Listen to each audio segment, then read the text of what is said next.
আসসালামু আলাইকুম। সবাইকে আন্তর্জাতিক নারী দিবসের শুভেচ্ছা। ৮ই মার্চ পৃথিবীর বিভিন্ন দেশে আন্তর্জাতিক নারী দিবস উদযাপিত হয় সমাজের বিভিন্ন ক্ষেত্রে নারীদের অবদানকে স্বীকৃতি জানানোর জন্যে। তবে ইতিহাস ঘাটলে দেখা যায় যে আজকের এই দিনটির পিছনে রয়েছে কিছু দুঃখজনক ঘটনা।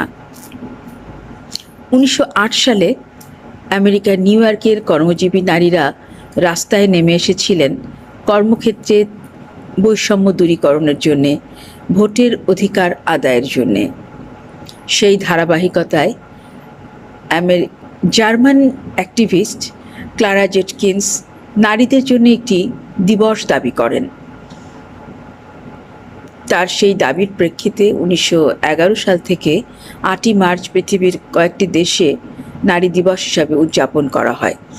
পরবর্তীতে ১৯৭৫ সালে ইউনাইটেড নেশনস কর্তৃক ওই বছরটিকে আন্তর্জাতিক নারী বর্ষ হিসাবে স্বীকৃতি দেওয়া হয় এবং তারপর থেকেই ৮ই মার্চ আন্তর্জাতিক নারী দিবস হিসাবে উদযাপিত হয়ে আসছে পৃথিবীর বিভিন্ন দেশে।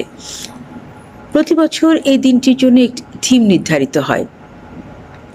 এবছরও এই দিনটির জন্য একটি থিম রয়েছে, যেটি হচ্ছে গিভ টু গেইন।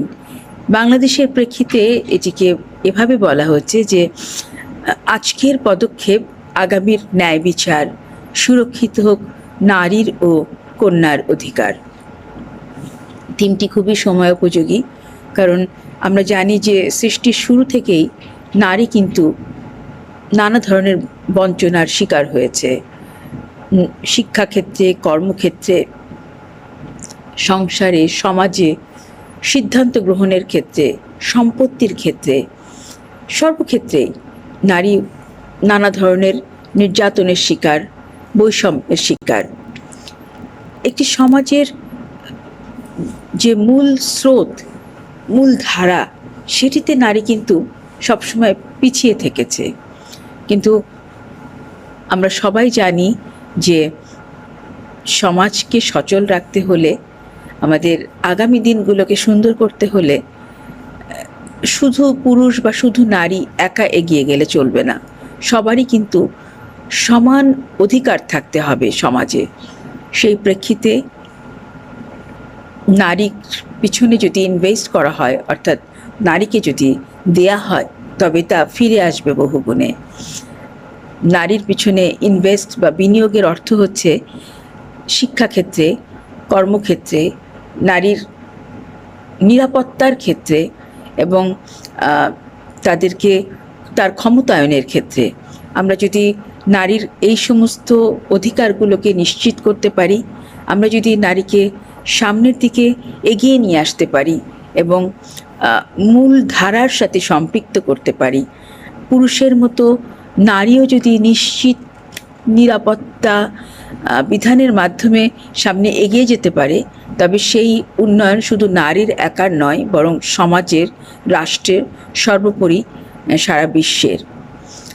আমাদের প্রধানমন্ত্রী তারেক রহমান বলেছেন যে আমাদের বিদ্যমান সমাজে সমতা হোক অঙ্গীকার, মর্যাদা হোক বাস্তবতা, আর ক্ষমতায়ন হোক উন্নয়নের ভিত্তি। তার এই কথার প্রতিধ্বনি তুলেই বলি যে ক্ষমতায়ন হোক উন্নয়নের ভিত্তি এবং নারী সমাজের সর্বক্ষেত্রে এগিয়ে আসুক। নারীর অবদানকে অস্বীকার করে বা নারীকে দমিয়ে রেখে আমরা এগিয়ে যেতে পারবো না।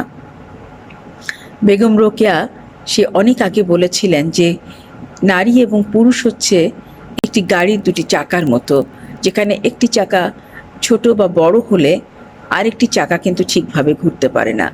তাই এই সমাজের চাকাকে চলমান রাখতে হলে নারী পুরুষের সমান অধিকার, সমতা বিধান একান্ত জরুরি। আশা করি আজকের এই দিনটি আমরা শুধু উদযাপনের মধ্যে সীমাবদ্ধ রাখবো না, বরং এই যে থিম, এটিকে বাস্তবায়নের জন্য আমরা সবাই সচেষ্ট হব এবং বলিষ্ঠ পদক্ষেপ গ্রহণ করব। সবাই ভালো থাকবে।